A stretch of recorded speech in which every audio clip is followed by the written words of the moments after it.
আলাইকুম ওয়া রাহমাতুল্লাহি ওয়া বারাকাতুহু। আমার নাম সিন্দিক বিন সাইফুল। আমি ক্লাস 2 তে পড়ি। আমি এখন একটি কবিতা আবৃত্তি করব। কবিতার নাম প্রজাপতি। লিখেছেন কবি কাজী নজরুল ইসলাম।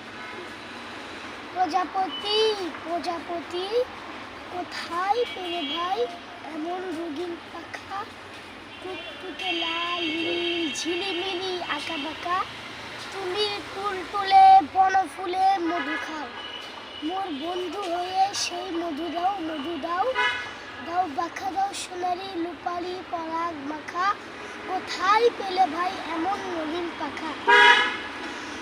মোর মন যেতে চায় না পাঠশালাতে, প্রজাপতি তুমি নিয়ে যাও সাথে করে, তোমার সাথে তুমি হাওয়ায় নেচে নেচে যাও, আর তোমার মতো করে আনন্দ দাও। এই যে আমার ভালো লাগে না, দাও জামা ছবি আঁকা, কোথায় পেলে ভাই এমন রঙিন পাখা। প্রজাপতি প্রজাপতি তুমি কোথায় পেলে ভাই এমন রঙিন পাখা, টুকটুকে লাল নীল ঝিলিমিলি আঁকা বাঁকা। আসসালামু আলাইকুম ওয়া রাহমাতুল্লাহি ওয়া বারাকাতুহু।